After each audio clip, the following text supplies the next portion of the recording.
Bismillahirrahmanirrahim. Hendaklah ia memutuskan perkataan dan jiwa menerimanya dengan baik sebelum mencemoohkannya telinga. Adapun yang patut bagi seseorang untuk menjaganya dan tidak melupakannya,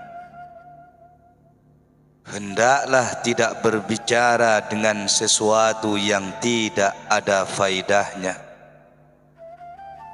seperti segala sesuatu yang sebelumnya yang telah lewat, yang tidak ada hubungannya untuk menyebutkannya dengan tujuan tertentu.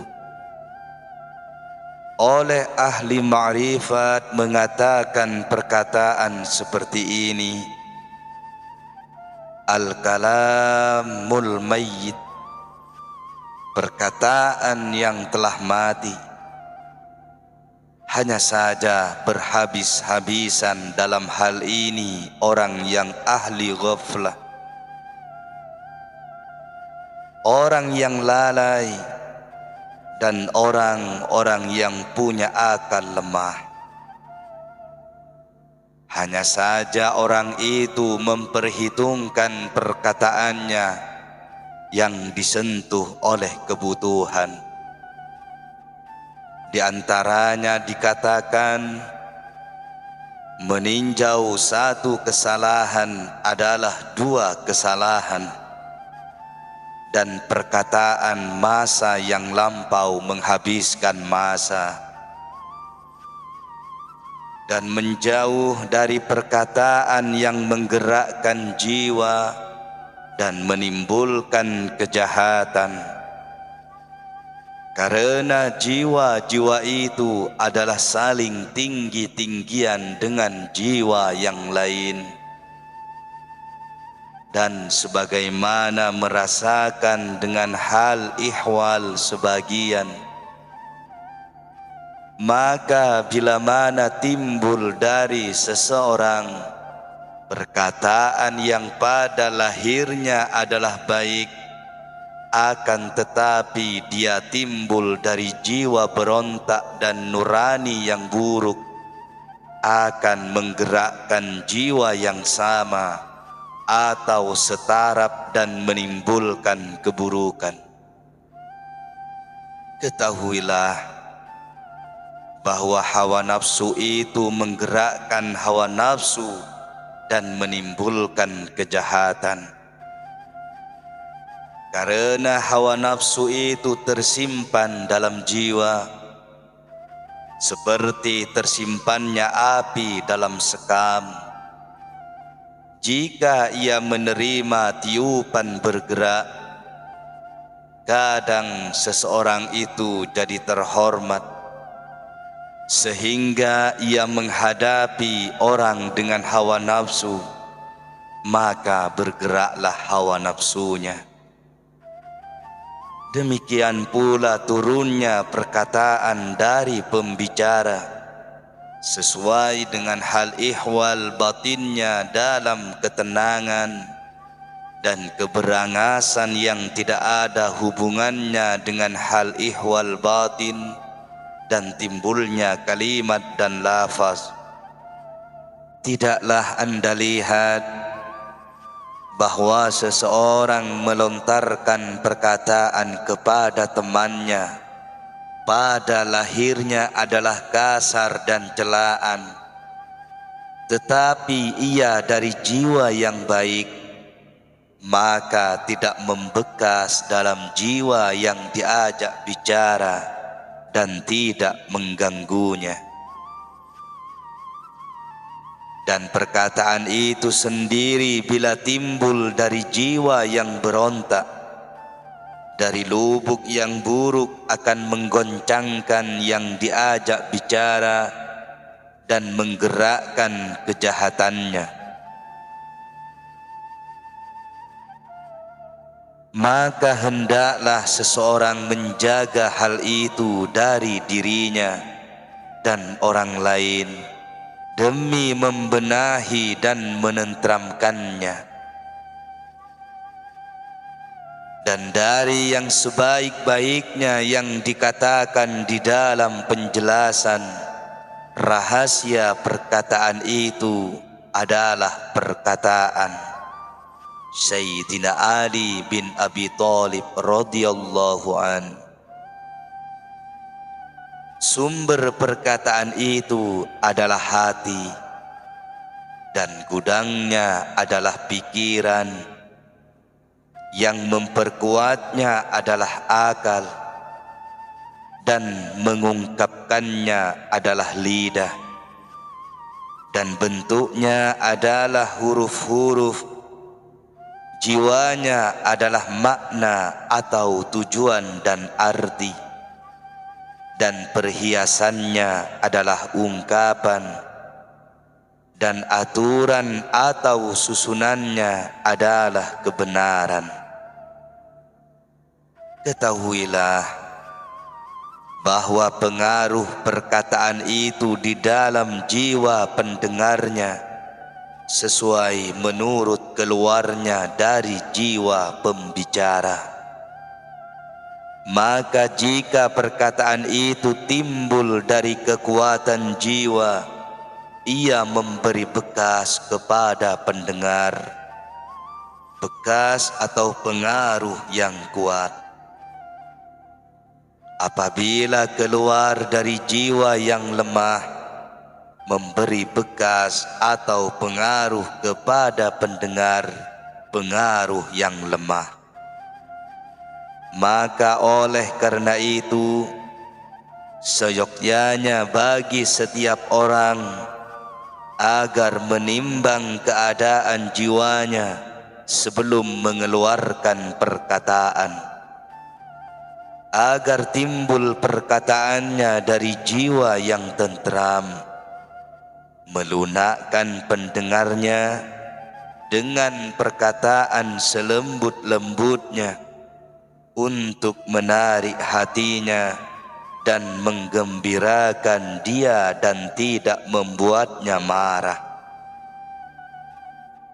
Firman Allah Subhanahu wa ta'ala dalam hal ini, A'udzu billahi minasy syaithanir rajim. Ud'u ila sabili rabbika bil hikmati wal mau'izatil hasanah wajadilhum billati hiya ahsan.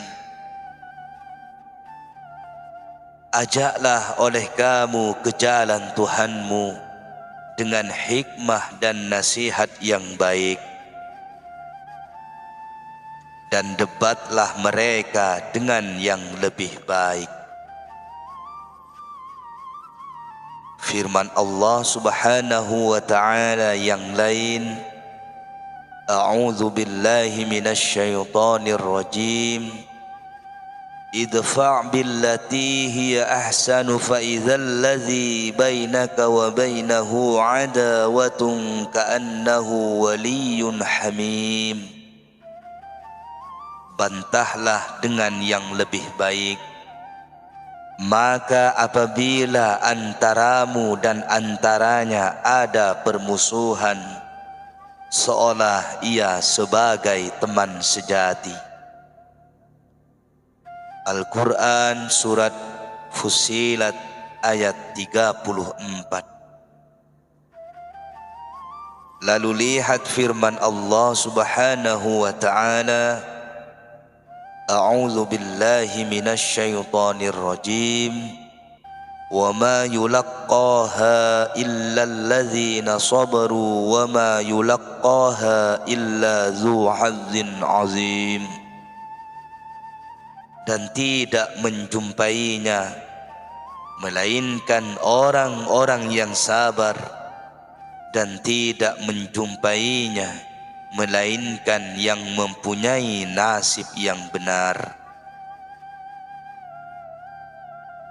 Dan ini adalah isyarat kepada anugerah yang besar atas orang yang dianugerahi akhlak ini.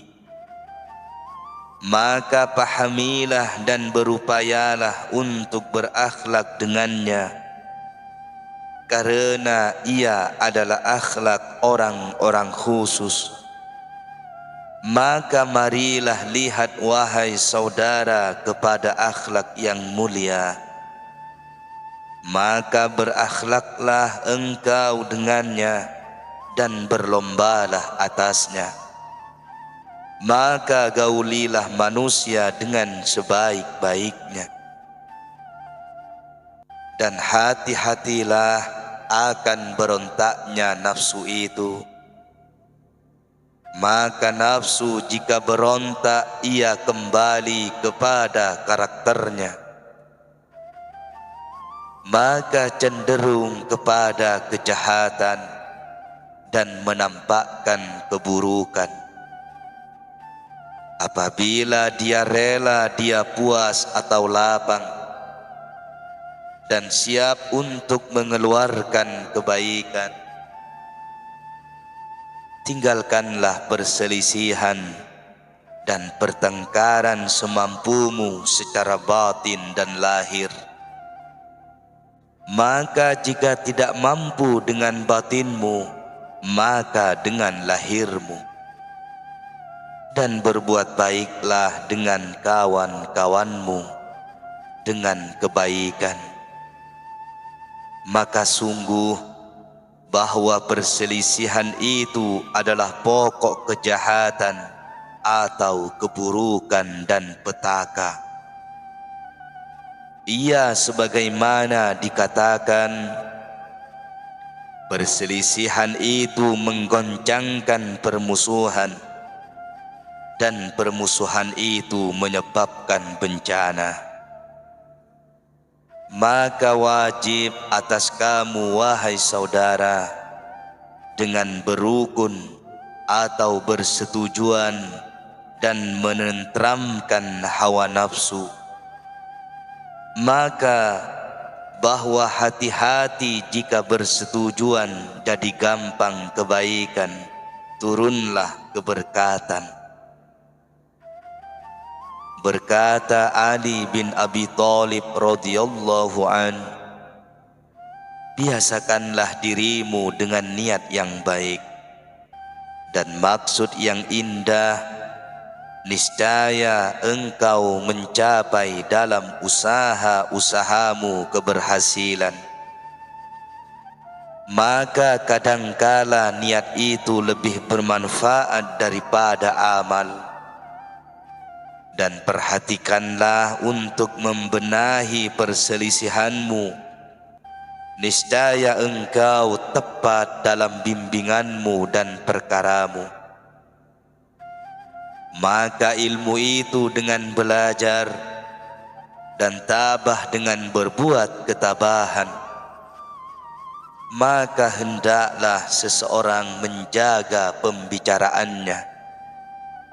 Hendaklah ia menjauhi perkataan yang keji.